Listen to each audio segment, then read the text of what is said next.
All right, well, let's join our international correspondent in New York, Sherwin Bryce-Pease, who's been watching events unfold for us there. Started at the UN building, but it looks like you're in Harlem right now.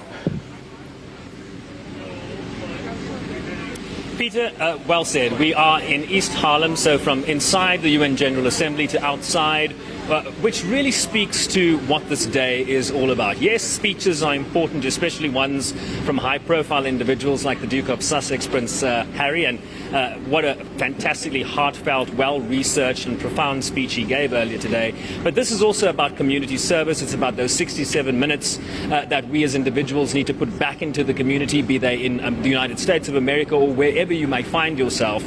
And so a very important aspect of this day is getting people out of the UN building, certainly, and getting those volunteers into places like Thomas Jefferson Park in East Harlem, where they've been engaged for the last 2 hours in a cleanup operation, and the setting up of a mobile food pantry, giving food out to people in need. Just to tell us a bit more about the activities out here, I am now joined by South Africa's ambassador to the United Nations, Ambassador Matutuhini. Ambassador, always good to see you. Tell us about how this day went from your perspective. Of course, the South African mission playing a fundamental role in terms of organizing this event alongside the Nelson Mandela Foundation. Tell us how you think it's gone today. I think well. It also was a pleasure to have Minister Gugumbele anchoring it. Yes, the mission was there, but just him being here from the presidency, speaking in the morning, and being here this afternoon just gave it so much. And I thought the speeches in the General Assembly were well said from the minister himself, from Harry, the Prince, or the Duke, and Mayor Adams, and of course the other officials that were there. The speeches were good, on point about the Madiba. We love the Madiba, we know. And this afternoon, of course, spending time out here, as you said, in Jefferson Park. It's in East Harlem, and this is where we do our 67 minutes. But of course, we did more than 67 minutes. And again, we saw partnerships that saw us through the morning, also through here. The Office of the President of the General Assembly, the Office of the Secretary General, and the South African government, represented by the mission, of course, the Mayor's office, which organized all of this, created space for us to come and volunteer here, and the other partners that the Mayor brought on the table, the Common Pantry, which distributes food, and as you know, the theme is around also food security. Then there's another partner, which is Partners for City Parks, cleaning the park. So quite a number of us had to spend time and being patient in terms of dealing with weeds and small picking up garbage, tiny bit of garbage that you have to pick up. But I think it speaks to partnerships all around. We also had our own member states that have joined us today. I've seen some fellow SADC from the continent. Guinea, for sure, they're here, given that their minister received an award this morning. So all in all, I really believe that it went very well. The speeches that started even here, there was a whole lot of appreciation for what is happening here today. I'm glad you mentioned this notion of partnership, right? Much as people were looking forward to Prince Harry, the Duke of Sussex, the celebrity that he brings to an occasion like this, he dealt with the issues. He mentioned things like partnership. He talked about the earth being on fire. He talked about the need for leaders to lead. He talked about climate change. He talked about how the waters are rising, literally. He talked about how the earth is on fire. He talked about poverty, about food insecurity in the Horn of Africa in particular. He really touched on things that are very central to the SG's common agenda, but also the multilateral fora that is seeking to achieve the Sustainable Development Goals 8 years away. So he touched on all the very important issues. No, he definitely did. He touched on all those SDGs, as you said, specifically on climate change, on food security, no hunger. He touched on a healthy planet, all the issues that you are mentioning. And he did his research quite well. But what I liked about his speech was that he could also relate to it at a personal level. You know, you can go and research and you can give back what you've researched, but you can also, what he did was to really give us a good sense of how he relates to it. We saw the Harry who could talk about human rights that are being reversed, and you know, right. yeah. So which I thought was brave as it's happening in this country. So overall,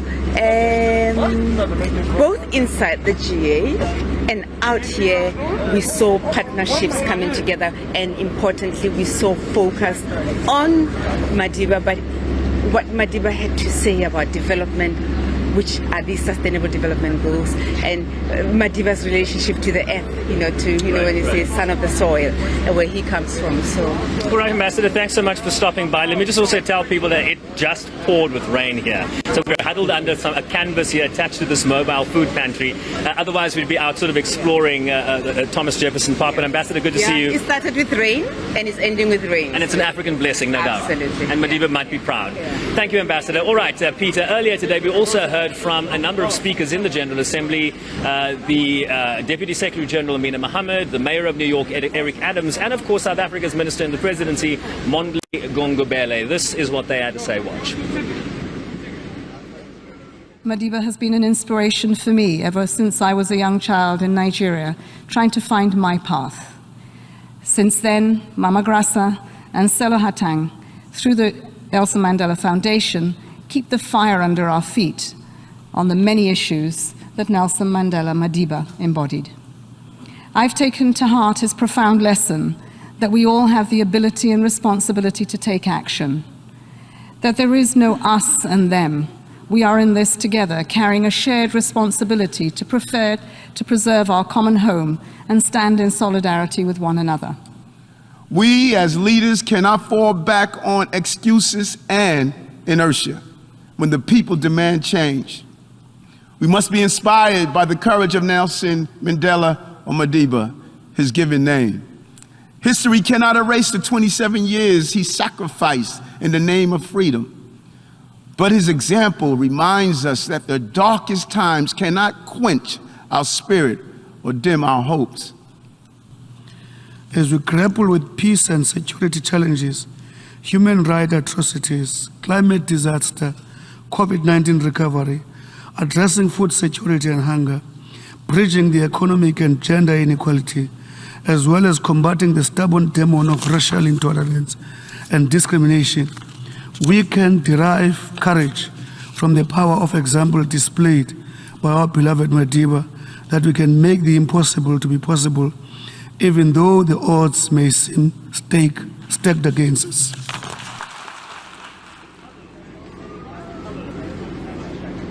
So, Peter, just to quote the Deputy Secretary General there, Amina Mohammed, we are in this together, carrying a shared responsibility to preserve our common home and stand in solidarity with each other. And if anything, a message you want to take away from all the speeches today is that we will only be able to solve the intractable crises of this day, be it climate change, be it poverty, be it any of the SDGs, be it conflict, by working together. Partnership is very important, and the United Nations in a multilateral fora, one of the best examples of what partnership can look like, Peter.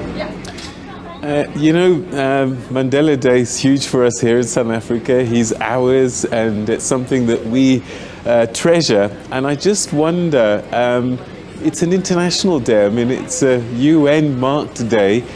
Does one get a sense of its international nature in a building like the UN General Assembly, that Mandela's legacy through this day continues?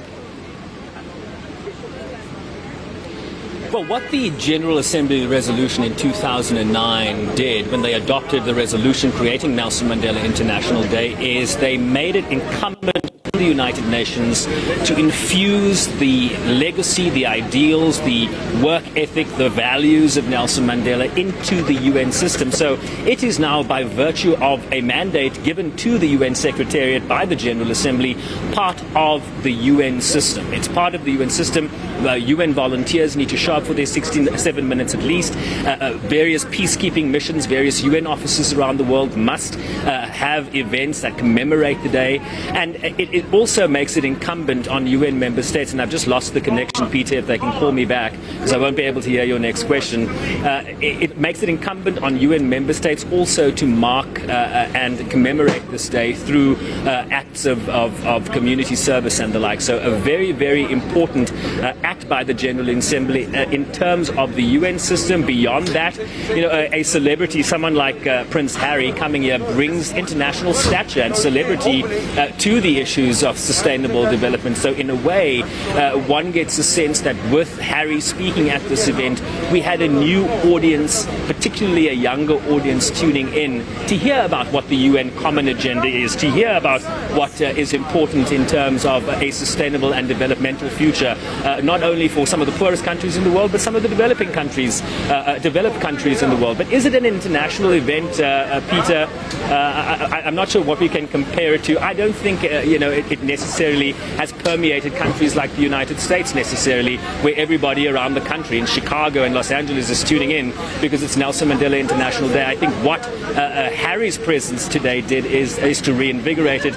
And so talk about town here is like who will be the next speaker at the next iteration, the commemoration of this event. And the word the name making rounds here is none other than Lewis Hamilton, but that's something for the Nelson Mandela Foundation to respond to, Peter. All right, Sherwin, that's where we'll leave it. Thanks very much indeed for that update. And we need to find you an umbrella. It's Sherwin Bryce-Pease, our correspondent there in East Harlem, uptown in New York. And it's International Nelson Mandela Day. And they're doing their 67 minutes in East Harlem there.